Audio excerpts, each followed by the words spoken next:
Hello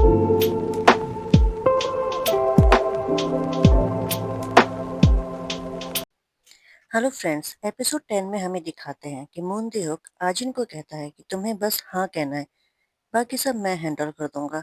तुम्हारी life change हो जाएगी और पुराना चीज तुम्हारी कोई भी याद नहीं रखेगा। आजिन कहती है कि मुझे सिर्फ सेफ्टी चाहिए और तुम अगर वो मुझे दे सकते हो तो मुझे कोई प्रॉब्लम नहीं है। बस मुझे प्रूव करो कि तुम ये सब कर सकते हो। तुमसे शादी करके मुझे सब मिल जाएगा, मुझे ये करके दिखाओ। यहाँ पे जंसियो और जेहो ऑफिस से कूद जाते हैं और अपने आप को बचा लेते हैं और यहाँ ऑफिस में ब्लास्ट हो जाता है। जिनसी और जेहो वहां से भागते हैं और आजिन और ह्योक को दिखाते हैं कि ह्योक उसको रिंग पहना देता है। और यहाँ पे जिनसियो आजिन को कॉल करने की कोशिश करता है पर वो फोन पिक नहीं करती। जेहो कहता है कि बॉस ठीक है, क्योंकि जो हमारे साथ हुआ है तो पक्का इसमें बॉस का कोई कनेक्शन है। फिर जिनसियो को सेक्रेटरी होंग का कॉल आता है और वो अपने दादाजी को देखने चला जाता है और जेहो से कहता है कि तुम आज इनको ढूंढ लेना। जिनसे हॉस्पिटल पहुंचता है पर दादाजी एक्सपायर हो जाते हैं। फ्यूनरल का सीन दिखाते हैं। वहां जीसू भी आती है। इसको सब देखने लगते हैं। जीसू को सब देख रहे होते कि वो कैसे खाना खा रही है फ्यूनरल में, जैसे कि उसने कभी खाया ही नहीं होगा। जेहो भी आता है फ्यूनरल में और जिनसू से मिलता है। वो उसको बताती है कि आजिन ठीक है, उसने कहा है कि वो हमें कॉल करेगी, और ये कह के वो चला जाता है। सिंघुई यहाँ पर्स और ज्वेलरी बेचने आती है और पुलिस भी वहां आ जाती है। पुलिस उसको बाद में छोड़ देती है और वो पुलिस वाले से कहती है कि देखा, बेकाजिन ने कहा ना कि उसने मुझे सब गिफ्ट किया है, मैं ये चोरी थोड़ी ना करूंगी। और फिर वो सामान सारा लेके आजिन के घर जाती है और आजिन से कहती है कि तुम्हारे पास इस टाइम कोई मूवी नहीं है, तुम गरीब होने वाली हो, इसलिए मैं तुम्हारा सामान बेचने चली गई थी। तो इसमें आजिन उस पर गुस्सा करती है कि तुम मेरा ही सामान बेच रही थी। तो कहती है कि सारा पैसा अपने पास तो मैं रखूंगी, आधा पैसा तुम्हें भी दूंगी। आजिन उसको इग्नोर कर देती है। यहाँ फिर जीसू सेक्रेटरी होंग को मिलती है और उसको अपने पास बुलाती है। वो वसीयत के बारे में पूछती है कि उसको क्या क्या मिला है, पर सब कुछ जिनसियो के नाम होता है। जीसू यहाँ बहुत गुस्सा करती है कि मैंने उसको पाला है, मुझे कुछ भी नहीं दिया उस बुढ़े ने। जिनसियो भी वहां पे आ जाता है कि हल्ला हो रहा है। जीसू कहती है कि जिनसियो को मैंने पाला, मुझे क्यों नहीं कुछ मिला। तो होंग कहता है कि चेयरमैन और तुम्हारा कौन सा रिश्ता था कि वो तुम्हें कुछ देते। वो तो उनका पोता था, इसलिए उनको हर चीज मिली है। तो जीसू कहती है कि वो नाजायज औलाद है, उनका बेटा मुझे बच्चा नहीं दे पाया तो मैं कहीं और से बच्चा करके आई और मैंने इस बच्चे को पाला है। मेरी वजह से उस घर में वारिस आया है और वो नाजायज औलाद है, उसको सब कुछ मिल रहा है, मुझे क्यों नहीं मिल रहा है। जिनसे अपनी माँ से कहते कि तुम कह रही हो। तो जीसू कहती है कि मैंने तुझे इतना पाला, मेरी फीस दे, इंटरेस्ट के समेत दे, कि मुझे कुछ नहीं मिल रहा, सब तेरे को मिल रहा है। यहाँ पे बाद में दिखाते हैं कि जिनसे जीसू से पूछता है कि वसीयत के लिए तुमने मुझे पाला था। तो जीसू कहती है कि हाँ, तो क्या हुआ, सब करते हैं। और फ्यूनरल में जो जो लोग आए थे ना, वो सब पैसों के लिए ही आए थे कि उनको क्या क्या मिला होगा। और आजिन को भी पता था कि तू नाजायज है। वो 9 साल की बच्ची तब से मेरे पीछे पड़ी हुई थी और मुझे ब्लैकमेल करती थी, उसकी वजह से ही हम दोनों का रिश्ता खराब हुआ। तो जिनसे कहता है कि मुझे लगता था कि तुम बुरी हो और तुम्हारे साथ बुरा हुआ, इसलिए तुम ऐसी बनी परिस्थितियों की वजह से, और तुम्हारे कर्मों के लिए आजिन के सामने मैं बुरा बन गया हमेशा के लिए। मुझे तो अब तुम पे दया आने लग गई है। यीशु कहते कि मैंने सब तुम्हारे लिए किया, मैं नहीं चाहती थी कि तुम गरीबी में रहो। जिनसे कहता है कि मेरी ही वजह से तुम आजिन के साथ बुरी बनी, तो बुरा इंसान तो मैं ही हुआ ना, मैं ही तो जड़ हूँ हर चीज का। जीसू कहती है कि कब तक पुरानी बातें लेकर बैठोगे, अब बड़े हो जाओ, और ये कह के वो चली जाती है। सिंह हुई आजिन के पास जाती है और उससे पूछती है कि तेरी वजह से मेरी फैमिली और मैं बर्बाद हुई, तूने एक बार भी मुझसे सॉरी नहीं बोला, तो आज तो बोल दे। तो आजिन उस पर हंसती और कहती है, किस बात की सॉरी, तुम्हें मैंने तुम्हारी जगह दिखाई, तुम इतनी अनलकी थी कि तुम्हारे साथ वो सब हुआ, और ये सब तुम्हारा लालच ही था कि तुम इस दिन को देख रही हो। यहाँ पे वो उसको ये कह के कहती है कि अब तुम खुश हो ना, कि जान गई ना कि मैंने तुम्हारे साथ ये सब क्यों किया। जिनसे आजिन को कॉल करता है पर वो उसकी कॉल पिक नहीं करती। वो लिफ्ट जब खोलता है तो आजिन उसके सामने होती है, उसको कॉल इग्नोर कर रही होती है। आजिन को वो पूछता है कि तुम कहाँ जा रहे हो इतनी रात को, तो वो कहती है कि तुम इतनी रात को मेरे घर में क्यों आने की कोशिश कर रहे हो। वो आजिन से कहता है कि तुम मेरा वेट भी नहीं कर सकती, मैंने तुम्हें कहा था कि मेरा वेट करना।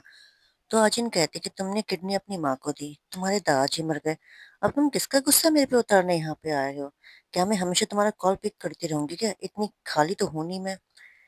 आजिन को वो कहता है कि मेरे बारे में तुम सब जानती थी कि मैं यून जुनसियो नहीं हूँ, तुमने मुझे आज तक बताया क्यों नहीं? तो आजिन कहती है कि तुमने आखिरकार पता लगा ही लिया। अब तुम्हें पता लगा तो कैसा लग रहा है? अब ये सब जान के बोझ उतर गया ना तुम्हारा? और मैंने कभी तुमसे झूठ नहीं कहा, मैंने बस तुम्हें बताया नहीं। और तुम्हें पता लगता तो तुम क्या कर लेते? ये सब जो तुम्हें मिला है ना, वो तुम्हारे दादाजी की वजह से मिला है। तुम्हारी ज़िंदगी बिखर गई होती अगर मैं तुम्हें बता देती, क्योंकि तुम बेवकूफ़ हो। जिनसे कहता है कि मतलब तुमने ये सब मेरे लिए किया। तो आजिन कहते कि हाँ, क्योंकि तुमने अपनी लाइफ में सब पाया है, क्योंकि तुम यून जुनस्यो हो। जुनस्यो कहता है कि तुम मुझे पहले ही बता देते कि मेरी वजह से तुम्हारे साथ सब कुछ हुआ तो मैं सब हैंडल कर देता। तुम्हें पता है ना कि मैं तुम्हारे लिए सब कुछ सह सकता हूँ। आजिन उसको कोई जवाब नहीं देती तो जुनस्यो वहाँ से चला जाता है। जिनसियो यहाँ कार रोड के बहुत रोता है सड़क पे, और यहाँ मुझे उस बेचारे पे बहुत दया आ गई थी। सीन शिफ्ट होके हमें आजिन को दिखाते हैं कि वो मून देओक के घर पहुंचती है और वहां सेटल हो गई है। होम मैनेजर उसको उसका रूम दिखाती है और रूम में वो कार्ड देखती है अपनी शादी का, जिसमें लिखा होता है कि उनकी शादी इटली में होने वाली है, जिसको देख के वो बहुत चैन की सांस लेती है और मुस्कुराती है। न्यूज़ में टेलीकास्ट होता है कि सिसिली इटली में आजिन की शादी हो गई है, और यहाँ पे जेहो न्यूज़ देख रहा होता है और बहुत शांत बैठा होता है। जेहो का बॉस उसको कहता है कि उसका पति मून देहोक है, जिसको कोरिया में सब जानते हैं। वो बहुत पावरफुल और अमीर इंसान है। एक लड़की को और क्या चाहिए? अब उसने अमीर आदमी से शादी कर लिया तो तुम उसको भूल जाओ। उसका स्टॉकर भी उसके पीछे अब नहीं पड़ेगा, और हमारा ऑफिस उन्होंने जला दिया, तुम्हें और क्या वार्निंग चाहिए? तो तुम सब पीछे छोड़ के आगे बढ़ो। यहाँ पे जिनस्यो आजिन की बात सोच रहा होता है और अपने घर में बैठा होता है, और उसको लीना का कॉल आता है। सीन शिफ्ट होकर हमें एयरपोर्ट का सीन दिखाते हैं कि लीना और जिनस्यो बैठे होते हैं। वो उसको कहती है कि शायद मैं बहुत टाइम के लिए चली जाऊं और वापस ना आऊं। जिनसे उसको कहता है कि अगर तुम बोर होगे तो ज़रूर मुझे कॉल करना। तो लीना मना कर देती है कि अगर तुम्हारा फ़ोन आएगा तो शायद मैं वापस कोरिया आ जाऊं, और मैं वो बिल्कुल नहीं चाहती। वो उसको कहती है कि बेवकूफ़ी का पीछा छोड़ दो और अपनी ज़िंदगी जियो। तुमने अपनी ज़िंदगी उसके नाम कर दी थी और तुम अपने आप को भूल चुके हो, और मेरी यही ख्वाहिश है जो तुम पूरी करना। जिनसे उसको बताता है कि अब से वो राइटिंग नहीं करेगा और आजिन को भी भूलने की कोशिश करेगा, क्योंकि अब वो अपने लिए टाइम निकालेगा। लीना फिर जाने लगती है और यहाँ पे जिनसे अकेला हो जाता है। आजिन यहाँ घर में घूम रही होती है। उसको फिर एक दरवाज़ा दिखता है जिसमें ताला लगा होता है। यहाँ पे होम मैनेजर मिस गोंग वहाँ आती है, उसको बताती है कि अंदर आप नहीं जा सकती, क्योंकि ये फ्लोर थर्ड फ्लोर जो है वो सिर्फ सीईओ का पर्सनल स्पेस है। आजिन जिद करती है कि मुझे अलाउ होना चाहिए, क्योंकि मैं उसकी बीवी हूँ, इस घर की मालकिन हूँ। तो मैनेजर कहती है कि ये उनकी प्राइवेट प्लेस है और पहली बीवी को भी अलाउ नहीं था। तो आजिन मैनेजर से कहती है कि तुम्हारी टोन मुझे बिल्कुल पसंद नहीं आई। तुम ये कहना चाहती हो कि जो वो नहीं कर पाई मैं नहीं कर सकती? मैं वो औरत नहीं हूँ। मैनेजर कहती है कि ठीक है, मैं सीईओ से पूछ लूंगी। तो आजिन कहती है कोई ज़रूरत नहीं है। यहाँ सीन शिफ्ट होके डिनर टाइम का दिखाते हैं कि आजिन मुनदेव से कहती है कि तुम्हारी वजह से मुझे मूवी मिली है, मैं बहुत खुश हूँ। और उससे थर्ड फ्लोर की बात करती है कि जो थर्ड फ्लोर में स्टडी रूम है, मुझे भी उसका एक्सेस चाहिए, क्योंकि मैं स्क्रिप्ट नहीं पढ़ पाती हूँ, बहुत घर में शोर रहता है। देव कहता है कि स्टडी रूम से प्रैक्टिस का कोई कनेक्शन नहीं है, तुम तो मेरे साथ भी प्रैक्टिस कर सकती हो। जहाँ भी तुम स्क्रिप्ट पढ़ सको वहाँ पे प्रैक्टिस हो ही जाती है। और वो उसको थर्ड फ्लोर में अलाउ करने को मना कर देता है। आजिन उसको फिर बुक देती है जिसमें लाइंस लिखी होती हैं। तो मुंदेक कहता है कि मेरा कैरेक्टर क्या है इसमें? तो आजिन कहती है कि तुम्हारा कैरेक्टर ऐसा है जिसने मेरी फैमिली को मारा है, और मैं तुमसे बदला लूंगी। मुंदेक मुस्कुराता है और कहता है कि मतलब तुम मर्डरर हो इस मूवी में? वो उसको पूछता है कि क्या तुमने कभी किसी का खून किया है आजिन, या किसी को मारने के बारे में सोचा है? आजिन सरप्राइज हो जाती है। तो देहक कहता है कि मैंने तुम्हें अपनी पहली बीवी के बारे में बताया कि मैंने उसको डाइवोर्स क्यों दिया। मेरी एक्स वाइफ ने मुझसे एक दिन कहा था कि वो जब भी मुझे देखती है मुझे मारने के बारे में सोचती है, तभी मैंने उसको डाइवोर्स दे दिया। आजिन उसको शांति से सुन रही होती है। देहक उसको बताता है कि मैंने अपनी बीवी को बहुत कुछ दिया, जो उसने कभी सपने में भी नहीं सोचा, वो सब उसने हासिल किया। शायद वही प्रॉब्लम थी। थोड़ा सा अगर उसकी पसंद का नहीं होता तो वो सब कुछ मेरे ऊपर डाल देती थी। शायद मैंने ही उसको बिगाड़ा। बाद में वो ऐसी पागल सी हो गई। अब वो साइकियाट्रिस्ट हॉस्पिटल में एडमिटेड है। वो ये लाइफ हैंडल नहीं कर पाई और मुझे यही दुख है। आजिन को वो पूछते कि क्या तुम डर गई? मैं कुछ ज्यादा ही एक्स्ट्रा बोल गया, तो वो मना कर देती है और मुस्कुराती है। सीन शिफ्ट होके हमें दिखाते हैं कि यहाँ पे शूटिंग हो रही होती है और आजिन उस मूवी की शूटिंग कर रही होती है जहाँ की वो स्क्रिप्ट पढ़ रहे थे। आजिन फिर दोहयोक की बात सोचती है और उसको कहती है कितना साइको है। यहाँ पे फिर स्टाफ की औरतें आजिन की बात कर रही होती हैं कि उसके पति की वजह से उसको ये मूवी मिली है क्योंकि उसकी रेपुटेशन बहुत बेकार है। और वो औरतें कहती हैं कि अमीर पति होने का फ़ायदा मिला है उसको, काश हमारा भी ऐसा पति होता। इन गैंग के ब्रेकअप के बाद उसने इतनी जल्दी शादी कर ली, ऑब्वियसली पैसों के लिए करी होगी और वो आजिन का मज़ाक बनाने लगाते हैं। यहाँ पे फिर दिखाते हैं कि जिनसे अपने दादाजी की कब्र के पास जाता है और उनसे हर चीज़ के लिए थैंक यू कहता है और ये भी कहता है कि आज के बाद वो उनसे मिलने नहीं आएगा। आजिन फिर यहाँ पेन किलर लेती है और फिर वो नहाने चली जाती है। उसको फिर अपने वॉशरूम में एक डब्बा मिलता है जिसके अंदर बहुत सारे सैनिटरी पैड्स होते हैं, जिसको देख के वो सोचती है कि ये किसने रखा है यहाँ पे। फिर वो देहुक को मिलती है जो कि ऑफिस से घर आया होता है। वो उसको पूछती है कि आज वो जल्दी आ गया, तो देहुक कहता है कि तुम्हारी तबीयत आज खराब लग रही है, तुम ठीक हो? तो आजिन कहती है कि मैं ठीक हूँ, बस थोड़ी थकी हुई हूँ। घर की वॉच को वो देखती है जिसका टाइम खराब होता है, तो वो स्टाफ को पूछती है कि ये घड़ी कब से खराब है? तो स्टाफ कहती है कि आज सुबह से खराब है और वो ठीक करना भूल गई क्योंकि काम में बहुत बिजी थी। यहाँ पे फिर दिखाते हैं कि आजिन को सपना आता है और वो देखती है जैसे उसके पापा ने उसको मारा था। वो उस सपने से उठ के बहुत डर जाती है और फिर आजिन को पूरी रात भर नींद नहीं आती है, तो वो स्मोकिंग करने बाहर चली जाती है। यहाँ पे फिर जिनसियो से जेहो मिलने आता है और पूछता है कि आज किस खुशी में इतना पी रहे हो। वो पूछता है उसको कि तुम ठीक हो? तो जिनसियो कहता है कि मुझे तो लगा था कि तुम मुझसे ज्यादा ठीक हो। मैं तो ये सोच रहा था कि तुमने रो रो के नदियां बहा दी होंगी। जेहो उसी का मजाक बनाने लगता है कि पहले अपने आप को तो देख लो।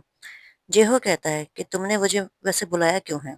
तो जिनसियो कहता है कि मैंने तुम्हें ऐसे ही बुलाया क्योंकि मुझे दोस्त चाहिए था।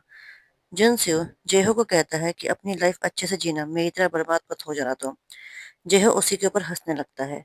जिनसियो अपनी माँ के घर वापस शिफ्ट हो जाता है और उसकी माँ उसका रूम सेट कर रही होती है। जीसू जुनसू को देख के बहुत खुश होती है और यहाँ आजिन को मीडिया वाले क्वेश्चन कर रहे होते हैं और जेहो भी उसको देख रहा होता है, पर आजिन किसी को मिले बिना वहां से चली जाती है।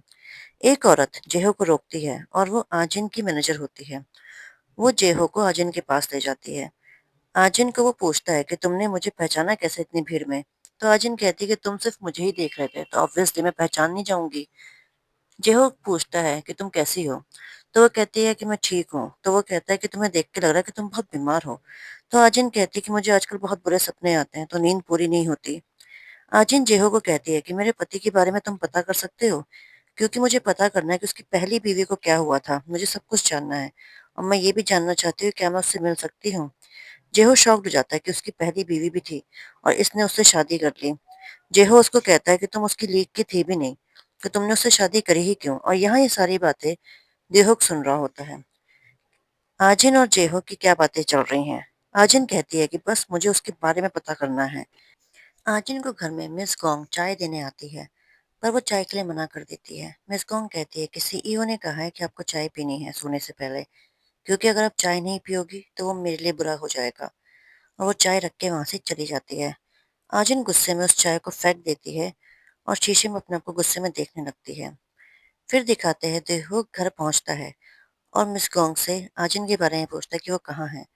वो देखता है कि आजिन सोफे में सोई हुई होती है और वो आजिन को देखने लगता है कि वो सोते हुए कैसे लगती है। नेक्स्ट डे का सीन दिखाते हैं कि आजिन पूल साइड में होती है और गाने सुन रही होती है आंखें बंद करके। सिंग हुई उसके घर पे नौकरानी बन के आती है और वो सबके गायब होने के बाद आजिन पे हमला करने लगती है। वो उसको कहती है कि सब कुछ तुझे इतनी आसानी से मिल गया, तू अभी गरीब होने वाली थी और इस आदमी ने जैसे शादी करी इस चेहरे के लिए। और वो उसके चेहरे पे चाकू जैसे ही मारने वाली होती है, पर बचाव में चाकू सिंघुई के चेहरे पे लग जाता है और वो खून से लथपथ हो जाती है। दिव्य घर में पहुंचता है और ये सब देखता है पर कुछ नहीं करता। आजिन सिंघुई के ऊपर हंसने लगती है कि उसका चेहरा खराब हो गया। दिव्य आजिन को देखता है और वो देखता है कि वो कैसे हंस रही है और सिंघुई यहाँ चिल्ला रही होती है और यहीं पर एपिसोड खत्म हो जाता है। तो आपका क्या ख्याल है, देवहुक ने सिंघू को बचाया क्यों नहीं? अपना ख्याल ज़रूर कमेंट डाउन करिए। और अगर आपको ये वीडियो पसंद आई होगी तो प्लीज़ लाइक, कमेंट और शेयर करना ना भूलें। न्यू सब्सक्राइबर सब्सक्राइब करके ज़रूर जाइए। चलिए फिर नेक्स्ट वीडियो में मिलेंगे, तब तक के लिए टेक केयर, बाय बाय।